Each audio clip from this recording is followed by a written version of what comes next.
जब राध्या प्रथम की फेवरेट शर्ट लाकर देती है तो प्रथम दिल से खुश हो जाता है और प्रथम को बिजनेस डील सक्सेसफुल मिल जाती है, जिससे खुश होकर प्रथम बहुत दिनों बाद आज प्रथम राध्या के साथ रोमांस करते हुए नजर आएगा। राध्या और प्रथम कश्मीर की वादियों के जैसे बंजारन का पोशाक पहनकर रोमांस करते हुए नजर आएंगे। प्रथम राध्या को बाहों में उठाकर गाना गाता है, तभी दादी और निहारिका अंदर ही अंदर चलती है एक नई चाल।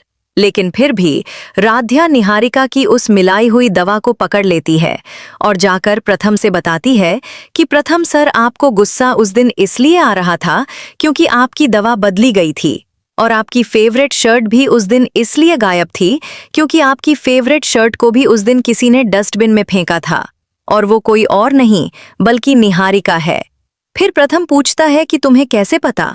तभी राध्या बताती है कि उस दिन मेरे और आपके पास उस रूम में कोई और था ही नहीं, केवल और केवल निहारिका आई थी और उसी ने ये सब किया है। जब राध्या की बात सुनता है प्रथम तो चौंक जाता है, फिर निहारिका पर बहुत ज्यादा गुस्सा करता है। तभी दादी निहारिका का पक्ष लेते हुए करती है कुछ ऐसा जिसे देखने के बाद आप भी चौंक जाएंगे। अब क्या करती है दादी? निहारिका को बचाने के लिए आप सभी से बताऊं? उससे पहले अभी इस वीडियो को एक लाइक करके चैनल को फॉलो कर लीजिए, नहीं तो बाद में आप लोग भूल जाते हैं। आप सभी के फेवरेट सीरियल मन अति सुंदर की कहानी में आगे आप देखेंगे कि राध्या निहारिका का सारा सच दिखा दी प्रथम को कि प्रथम जी, आपकी फेवरेट शर्ट को निहारिका ने चुराया था और आपके दवा की जगह बदलकर दूसरी दवा निहारिका ने ही बदली थी। राध्या जब प्रथम की फेवरेट शर्ट ढूंढकर उसके सामने लाकर रखती है तो प्रथम की आंखों में सचमुच चमक आ जाती है। वो शर्ट केवल कपड़ा नहीं थी बल्कि उसकी मेहनत और आत्मविश्वास की निशानी थी। उसी दिन उसकी एक बड़ी बिजनेस डील भी सफल हो जाती है। खुशी से भरा हुआ प्रथम कई दिनों बाद हल्का और सुकून में महसूस करता है। शाम का माहौल बदल जाता है, खुशखबरी के साथ घर में रौनक लौट आती है। उसी खुशी में प्रथम और राध्या कश्मीर की वादियों जैसी सुंदर पोशाक पहनते हैं, राध्या बंजारन के अंदाज में और प्रथम उसके साथ मुस्कुराते हुए। प्रथम राध्या को बाहों में उठाकर गुनगुनाने लगता है। दोनों के चेहरे पर सच्चा प्यार और राहत झलकती है। लेकिन घर के एक कोने में दादी और निहारिका ये सब देख रही होती हैं। निहारिका के चेहरे पर बेचैनी है, उसे लग रहा है कि उसकी सारी चालें अब बेकार हो जाएंगी। तभी राध्या अचानक गंभीर हो जाती है। वो प्रथम से कहती है, प्रथम सर, उस दिन आपको जो गुस्सा आ रहा था वो यूं ही नहीं था। आपकी दवा बदली गई थी और आपकी फेवरेट शर्ट भी जानबूझकर गायब की गई थी। प्रथम चौंक कर पूछता है, क्या? तुम्हें ये सब कैसे पता? राध्या शांत स्वर में जवाब देती है, क्योंकि उस दिन उस कमरे में आप और मैं ही थे और बाद में सिर्फ एक व्यक्ति आई थी, निहारिका, और वही सब कुछ कर सकती थी। ये सुनते ही प्रथम के चेहरे का रंग बदल जाता है। उसे अपनी आंखों पर विश्वास नहीं होता। वो निहारिका की ओर देखता है, क्या ये सच है? निहारिका कुछ बोल नहीं पाती, उसका मौन ही जवाब बन जाता है। प्रथम का गुस्सा फूट पड़ता है। वो पहली बार इतना आहत महसूस करता है, धोखे से, विश्वास टूटने से। लेकिन तभी दादी आगे बढ़ती हैं। सबको लगता है कि दादी निहारिका को डांटेंगी, पर दादी कुछ ऐसा कहती हैं जिससे सब स्तब्ध रह जाते हैं। दादी कहती हैं, हाँ, निहारिका ने गलती की है, लेकिन ये गलती अकेले उसकी नहीं है।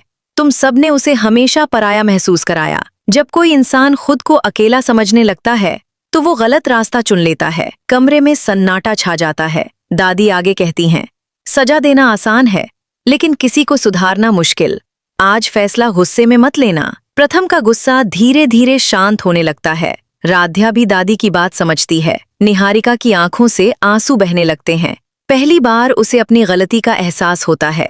कहानी यहाँ एक मोड़ लेती है जहाँ बदला नहीं बल्कि रिश्तों की सच्चाई सामने आती है। दादी की बातों के बाद कमरे में भारी सन्नाटा छा जाता है। प्रथम का गुस्सा अभी पूरी तरह शांत नहीं हुआ था, लेकिन उसके चेहरे पर अब केवल क्रोध नहीं, उलझन भी साफ दिखाई दे रही थी। राध्या धीरे से बोली, दादी सही कह रही हैं, गलती बड़ी है, लेकिन अगर आज हम सच को जान गए हैं तो फैसला भी सोच समझ कर लेना चाहिए। निहारिका रोते हुए कहती है, हाँ, मैंने किया क्योंकि मैं हार रही थी। दादी उसकी आंखों में देखती हैं, जैसे परख रही हों कि ये आंसू सच्चे हैं या फिर एक नई चाल। दादी कड़े स्वर में बोलती हैं, गवाही देना आसान है लेकिन सच के रास्ते पर चलना बहुत मुश्किल। अगर आज तुमने झूठ बोला तो याद रखना, मैं खुद तुम्हारे खिलाफ खड़ी हो जाऊंगी, निहारिका सिर झुकाकर कहती है। मैं सच बोलूंगी दादी, इस बार कोई चाल नहीं। उधर प्रथम बिना देर किए अपनी टीम को सक्रिय कर देता है। वो राध्या से कहता है, विनय सिर्फ बिजनेस दुश्मन नहीं है, वो हमारे घर की कमजोरी जान चुका है। अब हमें हर कदम सोच समझकर उठाना होगा। राध्या उसकी ओर देखती है और दृढ़ता से कहती है, इस बार मैं चुप नहीं रहूंगी। जिसने हमारे रिश्ते और आपकी सेहत से खेला है, उसे जवाब मिलेगा। अगली सुबह एक नया तूफान लेकर आती है। निहारिका स्वयं विनय को फोन करती है। कॉल स्पीकर पर होती है, सब सुन रहे होते हैं। विनय घमंड से कहता है, देखा, सब मेरे प्लान के मुताबिक हुआ। प्रथम कमजोर पड़ा और डील लगभग मेरे हाथ आ ही गई। यही वो पल होता है जब सच रिकॉर्ड हो जाता है। प्रथम की आंखों में सुकून नहीं, बल्कि आग जल उठती है। बस अब काफी। वो उसी रिकॉर्डिंग के साथ लीगल टीम को सौंप देता है। विनय की चालें एक एक कर सामने आने लगती हैं। ब्लैकमेल, दवा से छेड़छाड़ की साजिश और बिजनेस में धोखाधड़ी। लेकिन कहानी यहाँ खत्म नहीं होती। शाम को दादी निहारिका को बुलाती हैं। आज से तुम्हारी हर हरकत पर नजर रहेगी। भरोसा टूट चुका है, लेकिन पूरी तरह खत्म नहीं हुआ है। निहारिका रोते हुए राध्या के पैरों में गिर जाती है। मुझे माफ कर दीजिए, मैंने आपको दुश्मन समझ लिया था, जबकि आप ही सबसे सच्ची थीं। राध्या उसे उठाकर कहती है, माफी शब्दों से नहीं, कर्मों से मिलती है। उधर विनय को खबर लग जाती है कि सबूत इकट्ठा हो चुके हैं। वो गुस्से में कहता है, अगर मैं डूबा तो प्रथम को भी चैन से नहीं रहने दूंगा। आखिरी सीन में विनय की ये धमकी कहानी को और खतरनाक मोड़ पर ले जाती है। अब सवाल और भी बड़ा है, क्या विनय सच में कुछ बड़ा करने वाला है, या ये उसकी आखिरी बौखलाहट है? खैर दोस्तों, आप लोग राध्या और प्रथम के बारे में क्या सोचते हैं? अपनी राय इसी वीडियो के कमेंट बॉक्स में लिखकर हमें बताइए। और अभी इस वीडियो को एक लाइक करके चैनल को सब्सक्राइब कर लीजिए प्लीज, नहीं तो आप लोग भूल जाते हैं। अब मैं YouTube से बता दूं कि मैं कोई AI नहीं हूं, मैं एक ह्यूमन हूं, यानी एक इंसान हूं। इंसान। दोस्तों, सीरियल मन अति सुंदर की कहानी में यही आप लोगों को देखने को मिलेगा कि निहारिका कैसे दादी के साथ मिल करके अभी भी चाल चल रही है, इतना हो जाने के बावजूद भी। लेकिन राध्या प्रथम का फेवरेट शर्ट ला करके सारी सच्चाई दिखा देती है कि डस्टबिन में इस आपके फेवरेट शर्ट को निहारिका ने ही डाला था और मुझे वह आपसे डांट सुनवाना चाहती थी।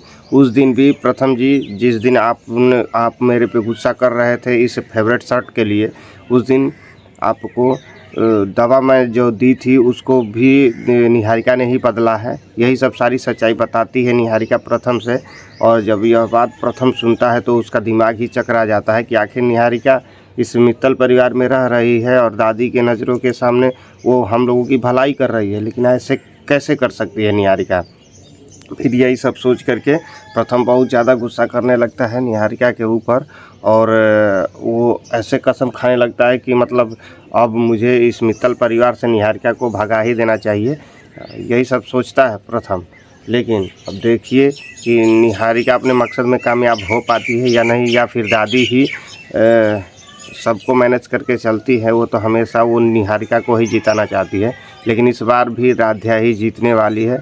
और राध्या एक बार फिर से यह साबित कर देगी कि मित्तल परिवार की सबसे आदर्श बहू मतलब मैं हूँ, यानी राध्या ही है। तो बस आज के वीडियो में सिर्फ इतना ही। और आप लोगों को यह वीडियो कैसी लगी, अपनी राय इसी वीडियो के कमेंट बॉक्स में लिख कर हमें बताइए। और बाकी मिलते हैं अगले वीडियो में। इस वीडियो को इतना दुलार, प्यार और अपना कीमती समय देने के लिए आप लोगों का दिल की गहराइयों से बहुत बहुत धन्यवाद।